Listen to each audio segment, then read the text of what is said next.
This is Mary. I'm a Christian and a banker by profession. My question for you is based on your statement that nowhere in the Bible it's mentioned that Jesus Christ is the Son of God. And based on my knowledge and understanding of Bible, I have picked up two verses to quote, and I would like only your clarification in the light of Islam. The first one is Matthew chapter 3, verse number 17. And lo, a voice from heaven saying, "This is my beloved Son, in whom I am well pleased." The second is John chapter 3, verse number 16. For God so loved the world that he gave his only begotten Son. So whosoever shall believe in him shall not die but have everlasting life. That's right.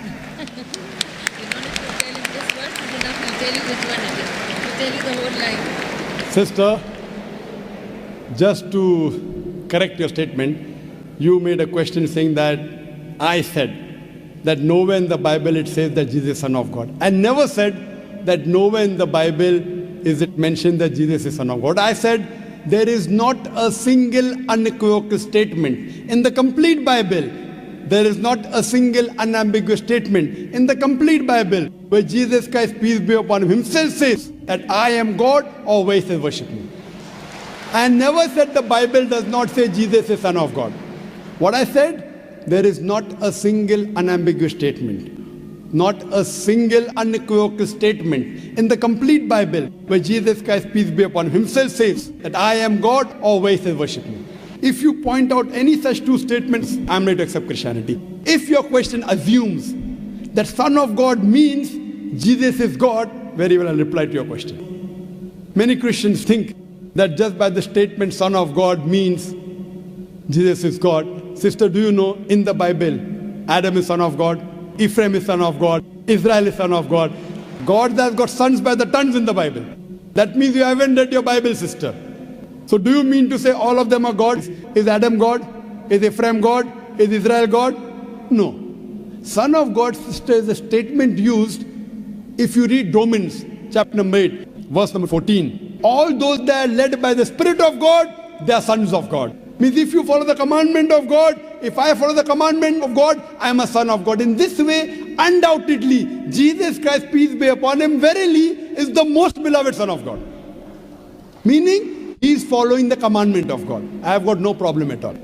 If you say Son of God means persons who follow the commandments of God, like it's mentioned in Romans, all those who are led by the Spirit of God, they are sons of God. If I follow the commandment of God, you follow the commandment of God, we are called children of God. Very innocent statement, no problem. So as far as your Matthew is concerned, 3:17 I have clarified. Now coming to your second quotation of Gospel of John chapter 3 verse number 16. But what the Christian missionaries say, no, brother Zakir, Jesus Christ, peace be upon him, is not a normal son. He is the begotten Son of God. And they quote Gospel of John, chapter number 3, verse number 16. For God so loved the world that he gave his only begotten Son. Whosoever believeth in him shall not die, but have everlasting life. Sister, simple question. What is the meaning of the word begotten? He has given it. No, what is the meaning of begotten? He has given his Son to the people. No, sister. Begotten doesn't mean he's given his Son. You know English, I know English.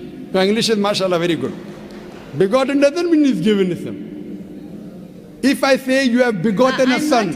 Sorry to interrupt. Don't give metaphorical meaning. English. I'm not a scholar. You're not a scholar, but your English is very good. I'm a layman person. And but sister, your English is very... If I say you have begotten a son, what does it mean? That means you have had sexual relationship with your husband and you begot a son.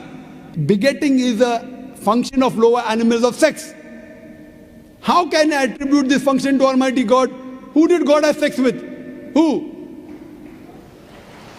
That's the reason the scholars of Christianity, if you read the Revised Standard Edition, Revised Standard Version of the Bible, revised by 32 scholars, Christian scholars of the highest eminence, backed by 50 different corporate denominations, they say this word begotten in Gospel of John, chapter number 3, verse number 16, is an interpolation, is a fabrication, is a concoction, and they're thrown out of the Bible. So if you read the Bible, If you read the Revised Standard Version, it is the bestseller in the world. Revised Standard Version, revised by not Muslims, not Hindus, 32 Christian scholars of the highest eminence, backed by 50 different corporate denominations. They say this word begotten is not present in the original manuscript of Gospel of John chapter 3 verse 16. What they say, it's an interpolation, it's a fabrication, it's a concoction, it's an adulteration. So Jesus is just like a son. Like Adam was son of God, Ephraim was son of God, Israel was son of God. He's a prophet of God. So I've got no problem in accepting that verily Jesus Christ, peace be upon him, was a prophet and a messenger of God, but he was not God. Hope that answers the question, sister. So now, sister. Thank you very much, Dr. Sister, can we reverse the role now? Yes, I definitely. said I was ready to accept Christianity if you proved Jesus was God. Would you accept Islam now? Would you agree that Jesus is the prophet of God? I have still a few more things to clarify. You're most welcome, sister. Why do Muslims refrain from the statement, Son of God? Why? Yes. If I answer the question, will you accept Islam? Fine, it's not a compulsion. I think we have a huge population of Muslims in the world. We Yes. need believers. We do not need only Muslims by name. Yes, so we want Muslim by deed. So we want to become Muslim by deed, not by name. Sister, okay, coming to your question, that why do Muslims refrain from using Son of God as a phrase? Very good question. And that's the reason, sister, if you read the Quran has got 99 attributes to Allah subhanahu wa ta'ala. Ar-Rahman, Ar-Rahim, Al-Hakim, most gracious, most merciful, most wise. But Allah subhanahu wa ta'ala in his last and final revelation, if there's something like Old Testament and New Testament, Quran is the last testament. In his last testament, he has not used the word Ab. In Arabic, Ab means father. Why? He has used the more difficult word Rab. Rab is more difficult to pronounce than Ab, which means the Lord, the cherisher, the sustainer. He has used Rab as attribute but not Ab. Why? Because in the previous revelation which were changed, Bible is the changed form of the Injil. People have misunderstood the meaning of Son of God. They started thinking to be begotten son.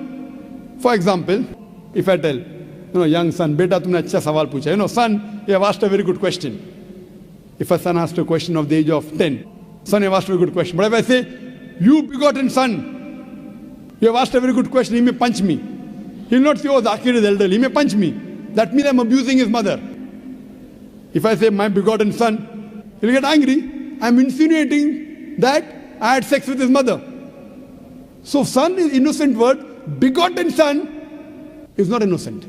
Same way, the son is a very good word, but people started misunderstanding. So to remove this confusion, that's the reason the Quran does not use the word father as attribute to Almighty God. Otherwise, it's a good word. So same way, we refrain from using Son of God because people start thinking that he's God. No Christian ever comes and tells me Adam is son of God, Ephraim is son of God. Why? Bible says Israel is son of God. Why don't you come and tell me? Because they are programmed. No Christian has come and told me that the Bible says Ephraim is son of God. No, why? Because they are programmed to believe that Jesus Christ is Almighty God. He never said he's Almighty God. And I told you earlier, in my earlier answer, he never claimed divinity. That means you're insulting Almighty God. That means you're insulting Jesus Christ, peace be upon him. That's what I say. If Christian means a person who follows the teachings of Jesus Christ, peace be upon him, we Muslims are more Christian than the Christians themselves. You know why? Because if you read the Bible, Jesus Christ, peace be upon him, it's mentioned in the Gospel of John, he was circumcised on the 8th day. We Muslims are circumcised, Christians are circumcised. Jesus Christ, peace be upon him, said that you have to follow each and every law of the Bible, each and every commandment. Gospel of Matthew chapter 5 verse number 17 to 20. If you break one law or jittle from the commandment, you shall not enter the kingdom of heaven. If you go to the Old Testament, clearly says in the book of Leviticus, chapter number 11 verse number 7 to 8, in the book of Deuteronomy chapter number 14 verse number 8, in the book of Isaiah chapter 65 verse number 2 to 5, that you shall not have pork. Muslims don't have pork, but Christians have pork. So if Christian means a person who follows the teachings of Jesus Christ, peace be upon him, we Muslims are more Christian than the Christians themselves.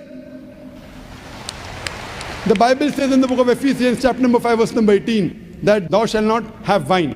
It's mentioned in the book of Proverbs chapter number 20 verse number 1. Wine is a mocker. You should not have wine. Muslims don't have alcohol, but the Christians have alcohol.